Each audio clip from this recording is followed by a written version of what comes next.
பாரதிய ஜனதா கட்சியை பொறுத்தவரை பொங்கல் பரிசு தொகை என்பது காலம் காலமாக ஆண்டாண்டுல மக்களுக்கு கொடுக்கக்கூடிய ஒரு பரிசு, எல்லா ஆண்டும் கொடுக்கணும்.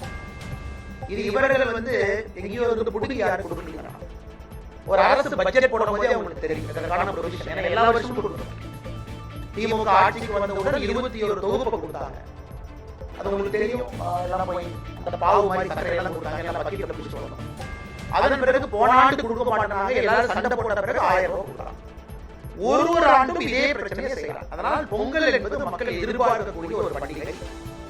மக்களுக்கு செலவு இருக்கும், விவசாய பெருமக்களுக்கு செலவு இருக்கும், எல்லோருக்கும் செலவு இருக்கும். அதனால் இவங்க பொங்கலுக்கு பரிசு தொகை கொடுக்க வேண்டும். ஏன்னா இது நம்ம இன்னைக்கு நேரத்தில் இவங்களுக்கு நிதி சுமை பினான்ஸ் மினிஸ்டர் இன்னைக்கு தெரியுமா? தங்கம் தென்னரசன் எங்க போயிட்டாங்க 6 மாசத்துக்கு முன்னாடி. லெஜிஸ்லேட்டிவ் அசெம்பிளில பட்ஜெட் தாக்கல் செய்யும் பொழுது தங்கம் தென்னரசன் நம்பர் சரியா இல்ல அவங்க தேர்தல் வாக்குறுதி கொடுக்கும்போது நம்பர் சரியா? எல்லோருக்குமே தெரியும்.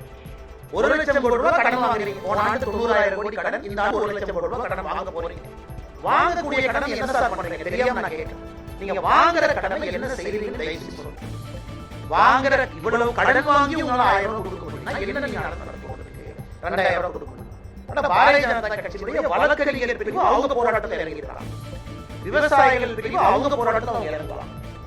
எல்லா அமைப்புகளுக்கும் நாங்கள் அறிவுறுத்தி இருக்கின்றோம், இதை மக்கள் எடுத்துட்டு போங்க. இவர்கள் பொங்கல் பரிசு தொகை கொடுக்கும் வரை திமுக அரசை நீங்கள் விடக்கூடாது வலியுறுத்தி இருக்கிறோம்.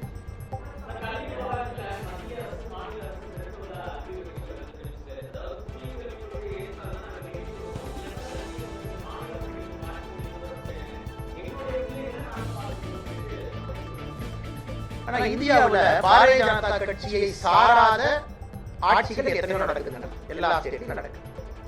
எந்த மாநிலத்திலும் எழுப்பாத ஒரு புகாரை இங்க இருக்கக்கூடிய நம்முடைய அமைச்சர் பெருமகன் எழுப்புறாங்க. PMC ஸ்கூல், அந்த 16,000 பள்ளிகள் நம்முடைய பிரதமர் கொண்டு வந்ததே புதிய கல்விக் கொள்கையுடைய அம்சமாக தனியாக கொண்டு வரலைங்க. அதாவது பள்ளி கல்வியினுடைய தரத்தை உயர்த்த வேண்டும் என்பதற்காக PMC பள்ளி, அது 16,000 பள்ளி. எல்லா மாநிலத்துக்கும் சொன்னாங்க நீங்க வேணுங்கிறத கேளுங்க, நம்ம கொடுக்குறோம். தமிழகத்தினுடைய முதன்மை செயலாளர் அவர்கள் கடிதம் எழுதுறாங்க, எங்களுக்கு இவ்வளவு வேணும் கொடுங்க. எல்லோருக்கும் தெரியும், கடிதம் எழுதும் பொழுதும் சீஃப் செக்ரட்டரிக்கு தெரியும், அதுல நியூ எஜுகேஷன் பாலிசி தான் அதுல கொண்டு வர வேண்டும் என்று எல்லோருக்கும் தெரியும். அதுல தமிழ்நாடு மட்டும் விதிவிலக்கு கிடையாது. அதே போல சர்வசிக்ஷா அபியான்ல எங்கேயுமே நம்ம பிக்ஸ் பண்ணல. சர்வசிக்ஷா அபியான் தான் அமைச்சர் பேசுறாங்க. SSAவை பொறுத்தவரை, அதாவது எந்த அந்த காம்பனண்டா இருந்தாலும் கூட யாரும் எங்கேயும் சொல்லல நீங்க புதிய கல்விக் கொள்கையை ஏற்றுக்கொள்ளவில்லை என்றால் மத்திய அரசு கொடுக்கக்கூடிய பட்ஜெட்டை கட் பண்ணிடுவாங்க எங்கேயும் சொல்லல. ஆனா ஒரு விஷயத்தை புரிஞ்சுக்கணும், புதிய கல்விக் கொள்கையில பல காம்பனண்ட் இருக்கு, பல காம்பனண்ட் ஸ்ட்ரீம்லைன். உதாரணத்துக்கு நீங்க ஸ்மார்ட் மீட்டர், மத்திய அரசு அவங்க ரிஃபார்ம் சொல்றாங்க பவர் செக்டார்ல. இந்த ரிஃபார்ம்ஸ் நீங்க செஞ்சீங்க அப்படின்னா இவ்வளவு பணம் கொடுப்பாங்க. செய்யலன்னா பரவாயில்ல, நீங்க பணம் கிடைக்காது, உங்க வேலை நீங்க பார்த்து நீங்களே செய்யுங்க. ஏன்னா நீங்க எலக்ட்ரிசிட்டி ஒரு டிஸ்காம் ஒரு எலக்ட்ரிசிட்டி ஏஜென்சியும் பாத்தீங்கன்னா லட்சம் கோடி ரூபாய் லாஸ் இருக்கு, லட்சம் கோடி ரூபாய் டேஞ்சர் போகப்பட. அது மத்திய அரசு சொல்றாங்க நாங்க பொறுப்பேற்று கவலைப்படாதீங்க, நாங்க உங்களுக்கு ஃபண்ட் கொடுக்குறோம், கான்ஸ்டிடியூஷன் படி நாங்க கொடுக்க வேண்டும் என்கிற அவசியம் இல்லை, அரசியலமைப்பு சட்டத்தின்படி பணம் கொடுக்க வேண்டும் என்கிற அவசியம் இல்லை. நான் பவர் செக்டர் ரிஃபார்ம் நம்ம கொடுக்குறோம், ஆனா நீங்க ரிஃபார்ம் பண்ணுங்க. அதையும் எப்படி பண்ணி போறாங்க, மத்திய அரசு எலக்ட்ரிசிட்டி பில்லை ஏற்ற சொல்றாங்க.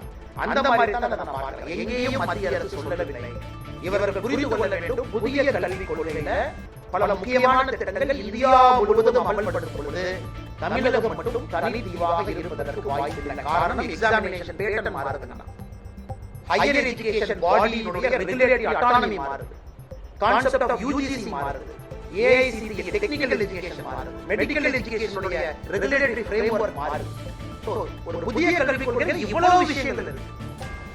அதுல ஒரு விஷயம் 2 மொழி கட்டாயம், 3வது மொழி ஆப்ஷனல். அதாவது தாய்மொழி கட்டாயம், ஆங்கில மொழி கட்டாயம், தமிழ் மொழி கட்டாயம், ஆங்கில மொழி கட்டாயம், 3வது மொழி ஆப்ஷனல். இது ஒரு காம்பனன்ட், மெயின் காம்பனன்ட் கிடையாது. இவங்க அந்த ஒரு பாயிண்டியை பிடிச்சிட்டு நான் ரெகுலேட்டரி ஃப்ரேம்வொர்க் ஏத்துக்க மாட்டேன், நம்ம மத்திய அரசு புதிய கல்விக் கொள்கையில சொல்லியிருக்கக்கூடிய அவ்வளவு பெரிய டாக்குமெண்ட் அவ்வளவு விஷயம் சொல்லிருக்காங்க. சரி இவங்க சொல்ல வேண்டியதானே, எனக்கு அந்த மும்மொழி கொள்கை பிரச்சனை அதை அப்புறம் பஞ்சாயத்து பண்ணிக்கலாம், மிச்சதெல்லாம் ஏத்துறது சொல்றதுக்கு என்ன பிரச்சனை உங்களுக்கு? நான் திரும்ப உங்களுக்கு அமைச்சு கேட்கிறேன், மிச்சதெல்லாம் தமிழ்நாட்டுக்கு என்ன திமுக அரசுக்கு என்ன பிரச்சனை? என்ன அவ்வளவு பாயிண்டியரிங் விஷயம் இருக்கு. மும்மொழி கொள்கை 2020 எலெக்ஷன்ல பாத்துக்கலாம், யாரு வேண்டும் முடிவு பண்ணலாம், யாரு வேண்டாம் முடிவு பண்ணலாம். மத்திய அரசு கடிதம் எழுத வேண்டியதானே, எங்களுக்கு ஆப்ஷனல் லாங்குவேஜ் வேண்டாம், ஆனா தனியார் பள்ளியில 3 மொழி இருக்கல, அதுக்கு என்ன சொல்லுவாங்க? அதனால இது உப்புக்கு சப்பாக ஒரு காரணத்தை அமைச்சர் சொல்வதாகத்தான் நான் பார்க்கிறேன் தவிர மத்திய அரசு எங்கேயும் அப்படி சொல்லவில்லை. செய்திகளை உடனுக்குடனும் துல்லியமாகவும் தெரிந்து கொள்ள சப்ஸ்கிரைப் பண்ணுங்க.